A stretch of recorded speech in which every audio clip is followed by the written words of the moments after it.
Va ora in onda Lettera 150 per il sì.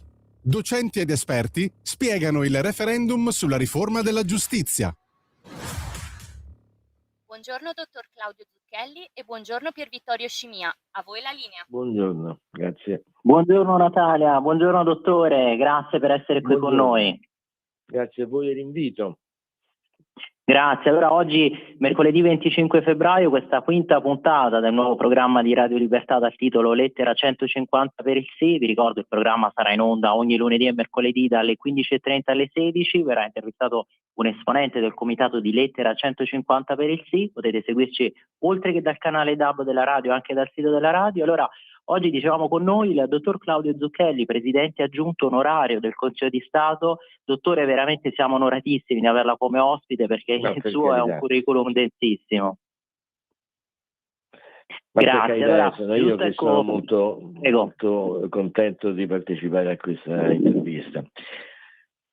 Grazie. Vogliamo ricordare, solo brevemente, ci vorrebbe una puntata intera, per dire tutto il suo curriculum. Già presidente del Consiglio di Giustizia per la Regione Siciliana dal dicembre 2015 al dicembre 2017, presidente di sezione del Consiglio di Stato dal 1° gennaio 2011, vicepresidente di Lettera 150, proprio questo think tank fondato nel 2020, fondatore e presidente anche dell'Associazione Culturale Cattolica Umanesimo Cristiano. È stato poi titolare anche del corso di diritto dei contratti pubblici presso l'Università Europea di Roma. Insomma, veramente un curriculum lunghissimo, dottore. Allora, subito prima domanda, perché i critici di questa riforma per il referendum della giustizia, sostengono che la riforma poi non affronti le vere cause, della lentezza dei processi sia civili che penali. Allora, in che modo è possibile replicare a questa obiezione e quali effetti concreti poi la riforma potrebbe dispiegare sull'efficienza complessiva di tutto il sistema giudiziario? Guardi, questa riforma non intende affrontare il problema annoso della inefficienza del servizio giustizia e della lunghezza dei processi, che è sicuramente un problema piuttosto rilevante che deve essere affrontato, ma è un'altra cosa. Questa riforma costituzionale è una riforma di sistema, cioè che agisce sulla organizzazione della magistratura sotto il profilo degli organi cosiddetti di autogoverno, cioè tende a riportare la situazione degli organi di autogoverno della magistratura alla purezza costituzionale. Vede, i nostri costituenti a suo tempo ovviamente uscivano dall'esperienza devastante del fascismo e quindi volevano organizzare una magistratura che fosse realmente autonoma e indipendente dal potere politico. Scelsero il sistema del Consiglio Superiore della Magistratura, prevedendo che i 2/3 dei componenti fossero magistrati eletti fra i magistrati e dai magistrati stessi, ritenendo che appunto l'elezione fosse il miglior modo democratico di costituire quest'organo. Purtroppo non fecero bene i calcoli per quanto riguarda la reazione sociologica, diciamo, di un corpo. Quando si crea un organismo affidando alla elezione la scelta dei suoi componenti, necessariamente si parla di interessi che si contrappongono e che nella elezione hanno appunto una risoluzione. Quindi il sistema della elezione non soltanto non risolve in sé la qualifica dell'organo come un organo tecnico, ma anzi introduce uno scontro, un confronto di interessi non personali ma politici all'interno del meccanismo stesso del Consiglio Superiore, e questa è stata la ragione per cui sono nate sostanzialmente le varie correnti, perché ciascuna corrente così chiamata rispondeva e risponde ad una impostazione ideologica e politica che fa premio sui compiti reali del Consiglio Superiore, che sono quelli di organizzazione, nomina di magistrati, trasferimenti, promozioni, eccetera, eccetera. Quindi questa riforma non ha come obiettivo quello di risolvere i problemi correnti della giustizia, ha come obiettivo quello di preparare un ambiente sereno e non conflittuale all'interno del quale affrontare appunto i problemi anche così pratici della giustizia. Ecco, credo che questa sia la miglior risposta. Non è che questa legge costituzionale serva a risolvere i problemi del mondo, insomma, semplicemente questo problema di natura organizzativa e sistematica.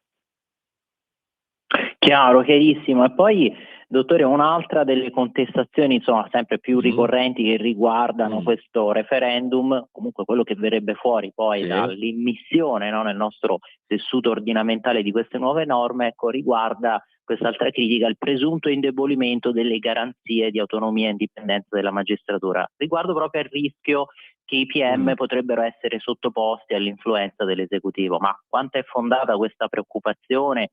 Quali elementi normativi poi possono dipanare questo dubbio? Perché abbiamo sentito, per esempio, anche in un programma come alla 7, ospite di Massimo Gramellini, Giovanna Botteri, che ha detto: un paese democratico non può organizzare un referendum addirittura anticostituzionale contro la magistratura e contro i magistrati.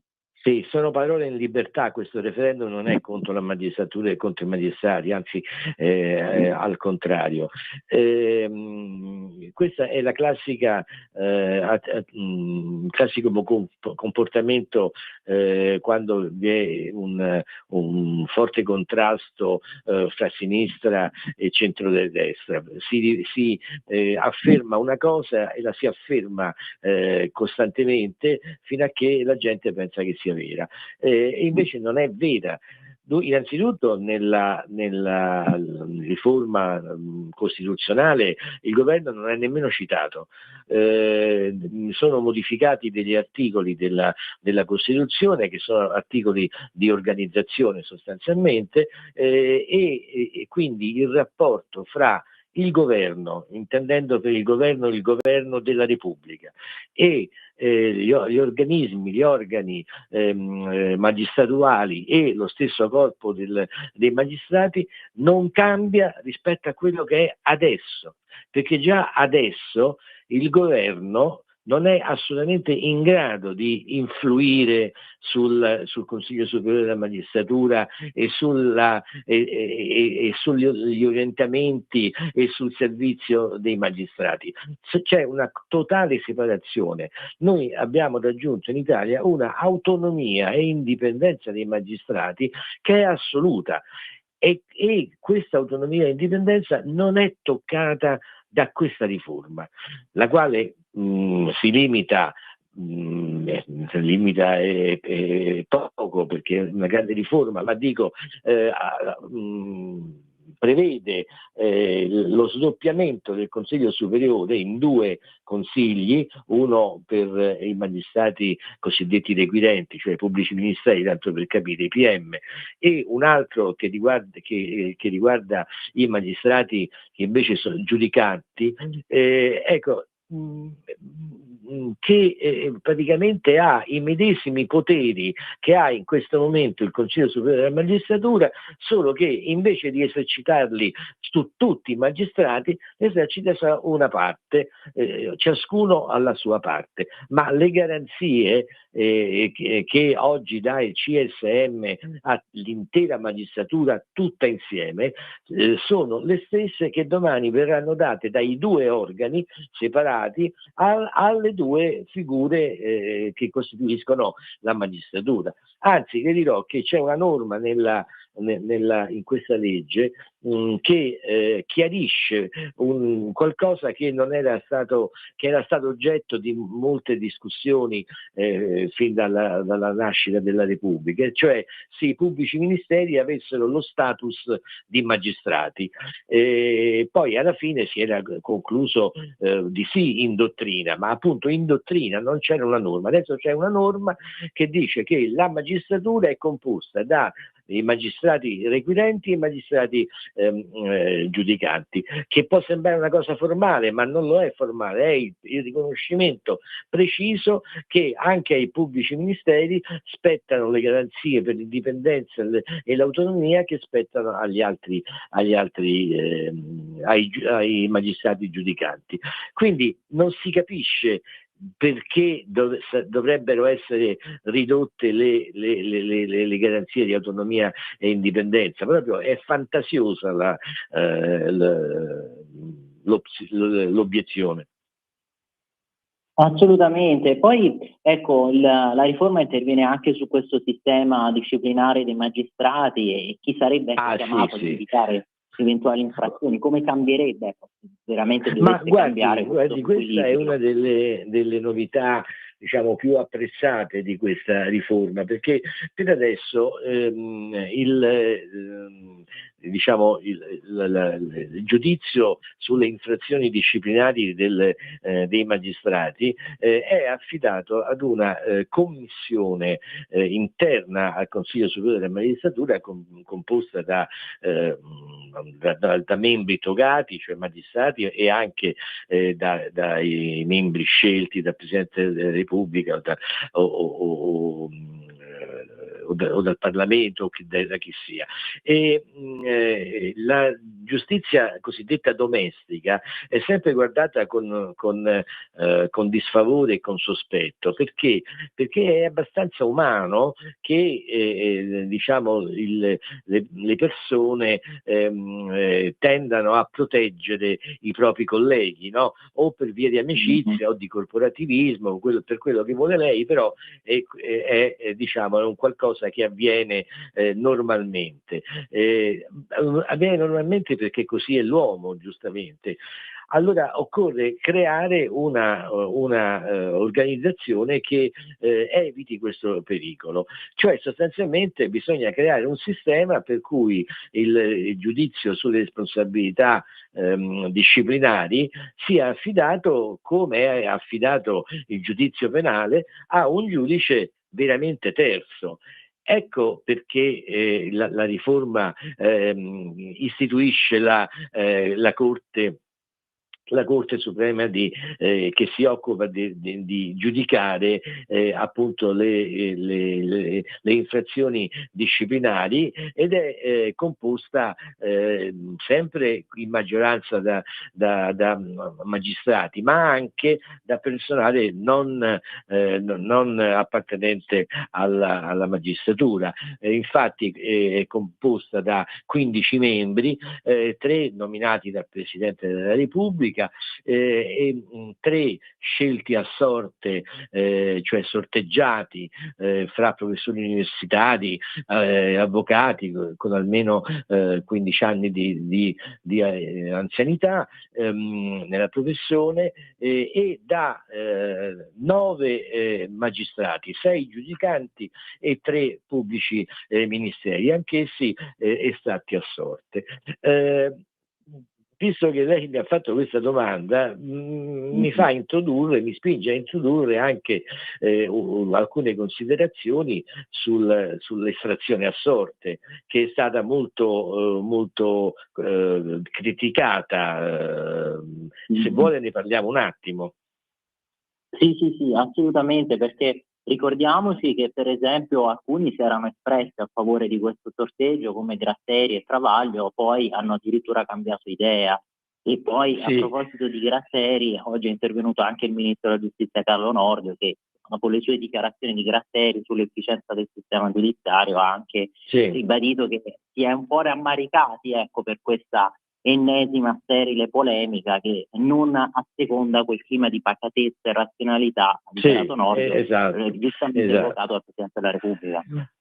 Ma guardi, il sistema, qui c'è da fare un lungo discorso, dobbiamo essere rapidi. Il sistema dell'estrazione a sorte, innanzitutto, non è sconosciuto al nostro ordinamento giuridico, perché si estraggono a sorte i giudici che fanno parte, che costituiscono il Tribunale dei Ministri, per dirne una, si estraggono a sorte i giudici popolari, si estraggono sempre da un elenco, sorteggiandoli, i membri aggiunti della Corte Costituzionale per gli eventuali processi di messa in stato d'accusa del Presidente della Repubblica per alto tradimento, cosa che fortunatamente non è mai successa e si auspica che mai succederà. Però insomma la norma è presente. Ora, se i costituenti per nominare un giudice, un organo giudiziario che giudichi il Presidente della Repubblica, si sono affidati alla sorte, vuol dire che questo sistema non è poi così, malvagio come si vuol far credere. Ora, l'estrazione a sorte che senso ha? Ha il senso di impedire la degenerazione del sistema del CSM di cui parlavo all'inizio, cioè impedire che si creino appunto quelle correnti che poi sono veri partiti in funzione dei diversi orientamenti politici dei magistrati. Perché questo poi porta, come è normale, quando, ripeto, c'è un organo dove sono rappresentati degli interessi diversi attraverso l'elezione, quindi dicevo questo porta ai fenomeni che si verificano da millenni, non da anni, e cioè che queste fazioni, queste correnti finiscano col combattersi oppure mettersi d'accordo per soddisfare i propri interessi politici e non quello per cui sarebbero stati chiamati nell'organo del CSM, e cioè l'efficienza dell'organizzazione della giustizia. Quindi abbiamo nomine, diciamo così,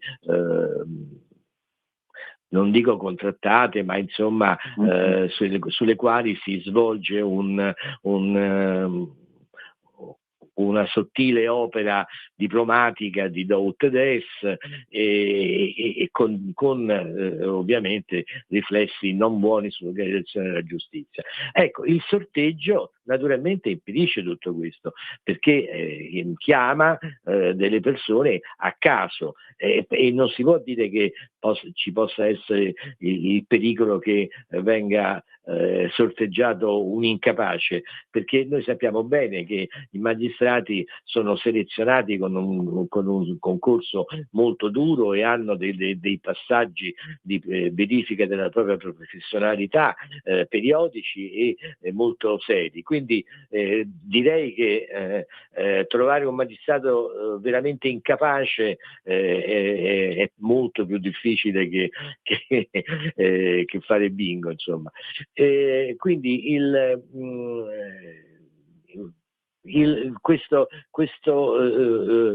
cioè l'obiettivo della riforma, che è anche quello di spezzare questo meccanismo delle correnti, è un obiettivo che è perseguito con un sistema, appunto quello elettivo, che è veramente quello a sorte, che è veramente oggettivo, perché le correnti sono il problema maggiore della nostra magistratura. Il Beato Livatino, in una famosa conferenza tenuta al Rotary Club di Canicattì, disse proprio, auspicò proprio che si ponesse fine al sistema delle delle correnti. Era il 1984 e diciamo questo auspicio usciva dalla bocca di un uomo che, come tutti sanno, poi è stato sostanzialmente eletto quasi agli altari, perché è stato beatificato da Papa San Giovanni Paolo II. Quindi voglio dire, non mi pare che l'idea di battere in breccia le correnti sia un'idea che proviene dal maligno, diciamo, no? Dal diavolo, anzi è un'idea che è condivisa non soltanto dal Beato Livatino, ma, come lei ha ricordato, anche da molti magistrati, lo stesso Falcone, insomma, quindi non c'è niente di cui lamentarsi in questa scelta. Esattamente, e poi comunque questo sistema delle correnti è emerso dopo il caso Palamara, e con quel caso lì poi la magistratura, una certa parte, ha pagato un prezzo reputazionale, insomma, quasi irrimediabile, perché poi comunque l'opinione pubblica se ne è accorta del problema. Sicuramente sì, e anzi qualcuno ha notato che in quel libro erano così raccontati episodi e illustrati avvenimenti, alcuni dei quali erano veri e propri reati, ma nulla è successo. Nessun PM ha preso il libro e ha provato a vedere se in effetti c'erano delle calunnie o degli oltraggi al corpo del CSM, eccetera. È passato sotto silenzio in qualche misura, e questo è anche indicativo di come una certa corporazione può difendersi, riesce a difendersi per autoconservarsi, insomma. Sì, perché invece una parte dell'opinione pubblica pensa che questo sia uno scontro tra politica e magistratura, e in realtà probabilmente è una riforma che mira proprio a riorganizzare l'assetto comunque anche di organizzazione della stessa magistratura. E poi un'ultimissima questione, professore: tanti dei critici, dei sostenitori del no, dichiarano che questa è una riforma che riguarderebbe troppi articoli della Carta Costituzionale, insomma sarebbe una sorta quasi di riscrittura, ma sono gli stessi che sostenevano la riforma del titolo quinto e che cambiarono tutto, insomma, tutti quegli articoli. Sì, ma a parte questo, ma comunque adesso io non voglio scendere in particolari tecnici che annoierebbero chi ci segue, però per dire, io la Gazzetta Ufficiale qui davanti, sono modificati sostanzialmente 2 articoli della Costituzione, quello che stabilisce lo sdoppiamento del Consiglio superiore, e quello che istituisce l'Alta Corte per i giudizi disciplinari. Gli altri articoli, che poi non sono nemmeno tanti, perché la legge è fatta di 8 articoli, di cui uno sono le disposizioni transitorie, quindi sostanzialmente 7 articoli. Dicevo, quindi prima di tutto sono pochi, ma gli altri articoli, gli altri 5 articoli sono diciamo aggiustamenti linguistici per far funzionare la lettura della norma, perché sono, non so, in un certo articolo la parola Consiglio Superiore è sostituita da i Consigli Superiori. Grazie, prima era uno, adesso sono 2, è stato necessario cambiare anche alcuni pezzettini di altri articoli che non erano più coerenti linguisticamente con lo sdoppiamento del CSM. Quindi è una sciocchezza dire che sono stati cambiati troppi articoli della Costituzione. E poi, come lei giustamente ha ricordato, vogliamo parlare della riforma del titolo quinto? Esatto. Che è stata una vera valanga giuridica sul nostro ordinamento. Vabbè. Sì, o addirittura la stessa riforma di Renzi, che comunque prevedeva una riscrittura di buona parte della seconda parte proprio della Carta Costituzionale. Sì, quella sì, quella veramente voleva rivoluzionare e rivoltare come un calzino il sistema politico italiano. Non dico che fosse una cosa malvagia o da non fare, dico che quello aveva veramente un impatto incredibile sull'assetto costituzionale italiano, eppure non nessuno, ma insomma quelli che oggi si lamentano di questa riforma all'epoca erano favorevoli a questo rivoltamento come un calzino.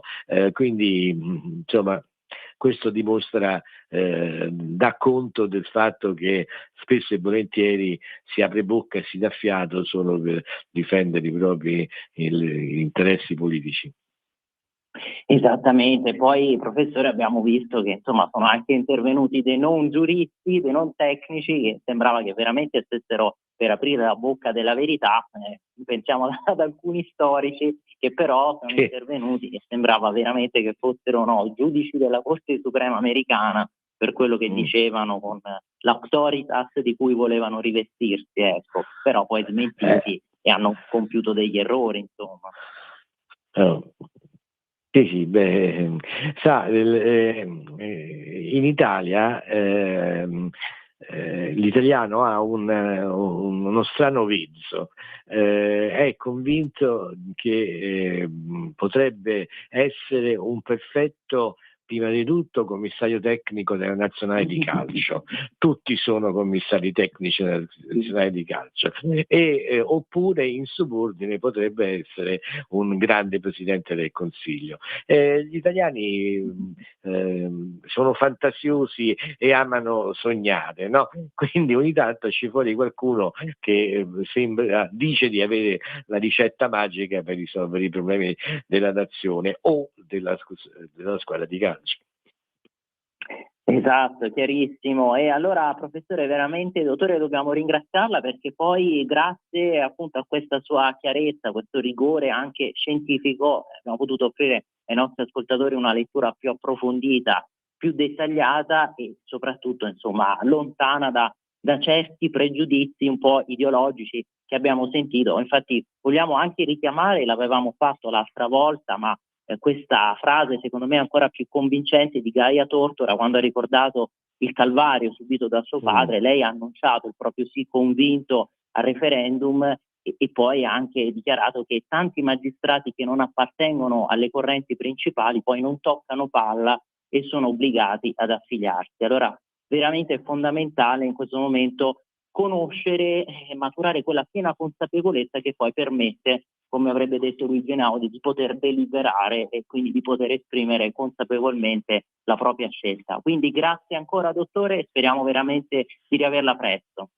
Grazie a voi e buon lavoro, arrivederci. Grazie ancora dottore, grazie a tutti voi che ci avete ascoltato, grazie a te Natalia sempre per questa regia. Allora buona continuazione qui su Radio Libertà. Avete ascoltato Lettera 150 per il sì.